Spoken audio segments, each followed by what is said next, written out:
नमस्कार साथीहरू, फागुन 21 गते हुने आगामी निर्वाचनका लागि निर्वाचन प्रहरीमा आवेदन खुलिसकेको छ। इच्छुक साथीहरूले पुस 25 गतेदेखि माघ 1 गतेसम्म आवेदन दिन सक्नुहुनेछ। निर्वाचन प्रहरीको लिखित परीक्षामा आउन सक्ने सम्भावित प्रश्न र विगतका परीक्षामा सोधेको प्रश्नहरू लिएर उपस्थित भइसकेको छु। साथीहरू, यस च्यानललाई सब्स्क्राइब गर्नुभएको छैन भने कृपया सब्स्क्राइब गरिदिनुहोला। धन्यवाद। अब हामी क्वेसनतर्फ लागौँ। आजको पहिलो प्रश्न छ, क म्यादी प्रहरीको छनौट कसले गर्दछ? 1 मा छ सशस्त्र प्रहरी, 2 मा नेपाल प्रहरी, 3 मा नेपाली सेना, 4 गाउँपालिका तथा नगरपालिका। यसको सही उत्तर हुन्छ अप्सन नम्बर 2 नेपाल प्रहरी। अब हामी प्रश्न नम्बर ख मा जाउँ। कति उमेर नागेका व्यक्तिले म्यादी प्रहरीमा भर्ना हुन पाउँदैनन्? 1 मा 50, 2 मा 51, 3 मा 53, 4 मा 54। यसको सही उत्तर हुन्छ अप्सन नम्बर 4 54 वर्ष। प्रश्न नम्बर ग मा छ, हाल नेपालको गृहमन्त्री को हुनुहुन्छ? 1 मा बालकृष्ण खाँड, 2 मा रमेश लेखक, 3 मा ओम प्रकाश अर्याल, 4 मा रवि लामिछाने। यसको सही उत्तर हुन्छ अप्सन नम्बर 3 ओम प्रकाश अर्याल। अब हामी अर्को प्रश्नमा लागौँ। नेपालको सबैभन्दा ठुलो जिल्ला कुन हो? अप्सन नम्बर 1 मा सङ्खुवासभा, 2 काठमाडौँ, 3 डोल्पा, 4 ललितपुर। यसको सही उत्तर हुन्छ अप्सन नम्बर 3 डोल्पा। अब हामी अर्को प्रश्नमा लागौँ। प्रश्न नम्बर ङ मा छ, नेपालको कान्छो जिल्ला भनेर कुन जिल्लालाई चिनिन्छ?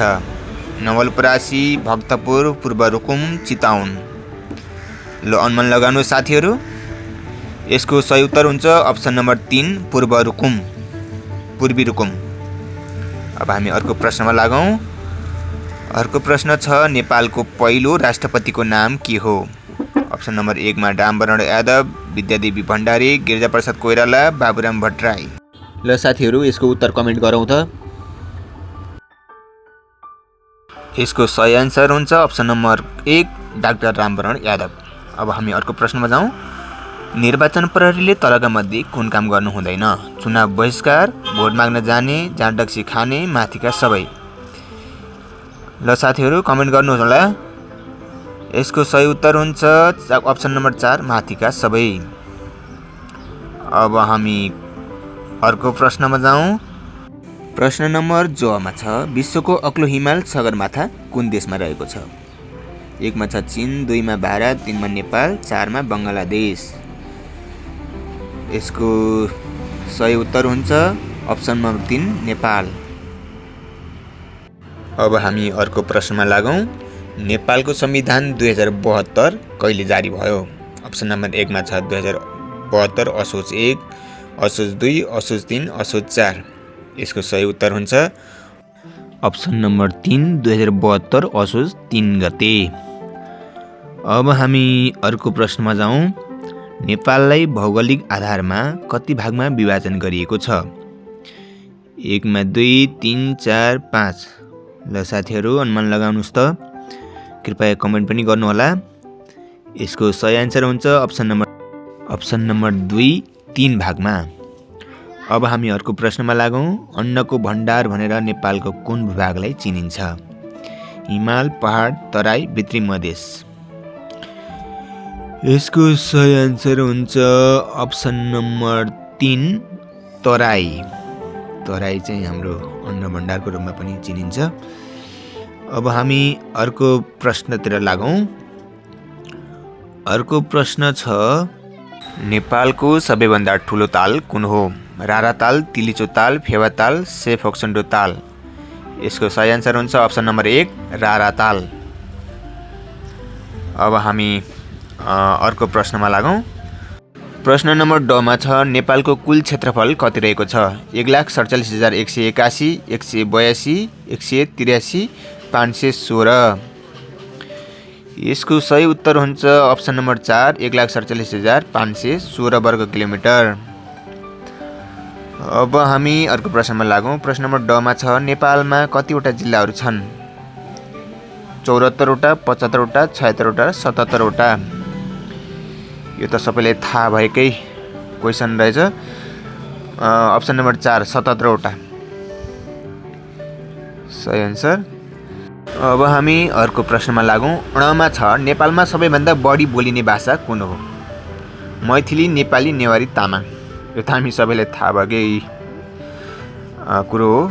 नेपालमा चाहिँ सबैभन्दा बढी बोलिने भाषा नेपाली नै हो। अप्सन नम्बर 2 सही आन्सर। अब हामी अर्को प्रश्नतिर लागौँ। तमा छ नेपालमा कतिवटा अञ्चलहरू रहेका छन्? 12वटा, 13वटा, 14वटा, 15वटा। यो पनि हामी सबैलाई थाहा नै छ। नेपालमा चाहिँ 14वटा अञ्चलहरू रहेका छन्। अप्सन नम्बर 3 14वटा यसको सही आन्सर हुन्छ। अब हामी अर्को प्रश्नतिर लागौँ। थमा छ नेपालको सबैभन्दा लामो नदी कुन हो? कोशी, कर्णाली, गण्डकी, महाकाली।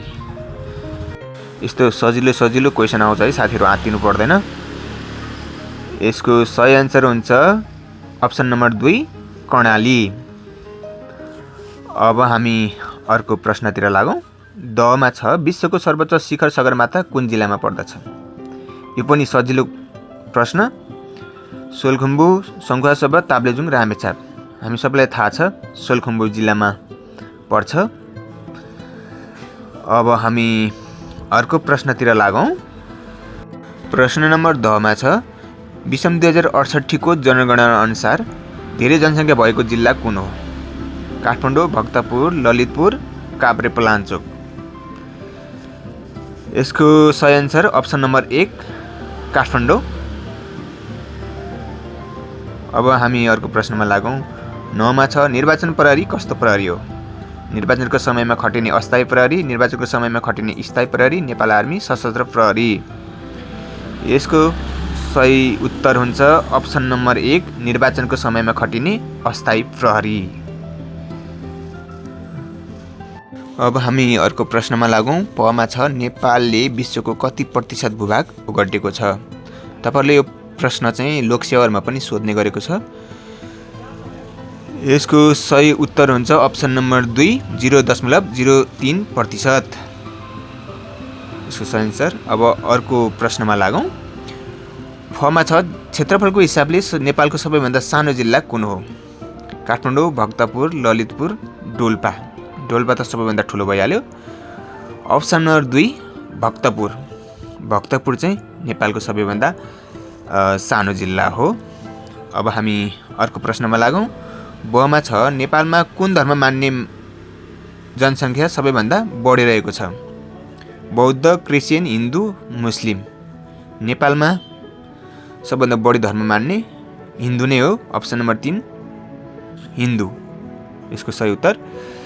अब हामी प्रश्न नम्बर भमा छ सगरमाथाको उचाइ कति रहेको छ? 8845, 46, 47, 48। यसको सही उत्तर हुन्छ अप्सन नम्बर 4 8848 मिटर यसको सही उत्तर। अब हामी अर्को प्रश्नमा लागौँ। ममा छ निर्वाचन प्रहरीमा भर्ना हुन न्यूनतम उमेर कति पुरा भएको हुनुपर्ने छ? 16 वर्ष, 17 वर्ष, 18 वर्ष, 19 वर्ष। यसको सही उत्तर हुन्छ अप्सन नम्बर 3 18 वर्ष पुरा भएको हुनुपर्ने छ। अब हामी अर्को प्रश्नमा लागौँ। एमा छ निर्वाचन प्रहरीको छनौटमा कति किलोमिटर दौडिनुपर्छ? 1 किलोमिटर, 2 किलोमिटर, 3 किलोमिटर, 4 किलोमिटर। यसको सही उत्तर हुन्छ 1 किलोमिटर। हामी चाहिँ 1 किलोमिटर दौडिनुपर्ने हुन्छ। अब अर्को प्रश्नमा लागौँ। रमा छ निर्वाचन प्रक्रिया कस्तो हुनुपर्दछ? धाँधलीपूर्ण, धर्मको आधारमा मत भोट हालिदिने, पैसाको चलखेल, निष्पक्षी। यसको सही उत्तर हुन्छ अप्सन नम्बर 4 निष्पक्षी हुनुपर्छ। अब हामी अर्को प्रश्नमा लागौँ। लमा छ निर्वाचनको समयमा निर्वाचन प्रहरीले कोसँग समन्वय गरी कार्य गर्नु पर्दछ? नेपाल प्रहरी, सशस्त्र प्रहरी, नेपाली सेना, वडा अध्यक्ष। यसको सही उत्तर हुन्छ अप्सन नम्बर 1 नेपाल प्रहरी यसको सही उत्तर। अब हामी अर्को प्रश्नमा लागौँ। ओमा छ निर्वाचन प्रहरीलाई नेपाल प्रहरीको कुन दर्जा अनुसारको तलब भत्ता उपलब्ध गराउँछ? प्रहरी हवलदार, प्रहरी निरीक्षक, प्रहरी नायक निरीक्षक प्रहरी जवान। यसको सही आन्सर हुन्छ अप्सन नम्बर 4 प्रहरी जवान। अब हामी अर्को प्रश्नमा लागौँ। नेपालको सबैभन्दा गर्मी हुने ठाउँ कुन हो? नेपालगञ्ज, विराटनगर, चितवन, धरान। यसको सही उत्तर हुन्छ अप्सन नम्बर 1 नेपालगञ्ज चाहिँ सबैभन्दा बढी गर्मी हुने ठाउँ हो। अब हामी अर्को प्रश्नमा लागौँ। समा छ निर्वाचन परेडको दर्जानी चिन्ह कस्तो हुन्छ? दर्जानी चिन्ह हुँदैन, 1 तारा हुन्छ, 2 तारा हुन्छ अथवा 3 तारा हुन्छ। यसको सही उत्तर हुन्छ अप्सन नम्बर 1 दर्जानी चिन्ह हुँदैन। निर्वाचन परेडको दर्जानी चिन्ह हुँदैन है। अब हामी अर्को प्रश्नमा लागौँ। समा छ नेपालमा हाल कति स्थानीय तह रहेका छन्? 803, 792, 512, 753। यसको सही उत्तर हुन्छ अप्सन नम्बर 4 553 वटा स्थानीय तहहरू रहेका छन्। अब अर्को प्रश्नमा लागौँ। हमा छ नेपालको कश्मीर भनेर कुन जिल्लालाई चिनिन्छ? जुम्ला, मनाङ, रसुवा, सङ्खुवासभा। यसको सही उत्तर हुन्छ अप्सन नम्बर 1 जुम्ला। जुम्ला चाहिँ नेपालको कश्मीर भनेर पनि चिनिन्छ। अब अर्को प्रश्न। छेमा छ काठमाडौँको सबैभन्दा अग्लो ठाउँ कुन हो? थानकोट, चन्द्रगिरी, चोभार, वनस्थली। यसको सही उत्तर हुन्छ अप्सन नम्बर 2 चन्द्रगिरी। त्यहाँ चाहिँ हिउँ पनि पर्ने गरेको छ अहिले चिसो मौसममा। अब हामी अर्को प्रश्नमा लागौँ। त्रमा छ बागमती प्रदेशमा कतिवटा जिल्लाहरू रहेका छन्? 10 वटा, 12, 13, 15 वटा। यसको सही उत्तर हुन्छ अप्सन नम्बर 3 13 वटा। बागमती प्रदेशमा चाहिँ 13 वटा जिल्लाहरू रहेका छन्। र आजको अन्तिम प्रश्न छ। निर्वाचनको समयमा निर्वाचन प्रहरीको मृत्यु भएमा कति रकम बीमाङ्कन गरिएको हुन्छ? 20 लाख, 25 लाख, 10 लाख, 15 लाख। यसको सही उत्तर हुन्छ अप्सन नम्बर 4 15 लाख। हस् त साथीहरू, हामी अर्को भिडियोमा पक्कै पनि फेरि भेट्नेछौँ। यदि तपाईहरूले हाम्रो च्यानललाई सब्सक्राइब गर्नुभएको छैन भने कृपया सब्सक्राइब गरिदिनुहोला। धन्यवाद।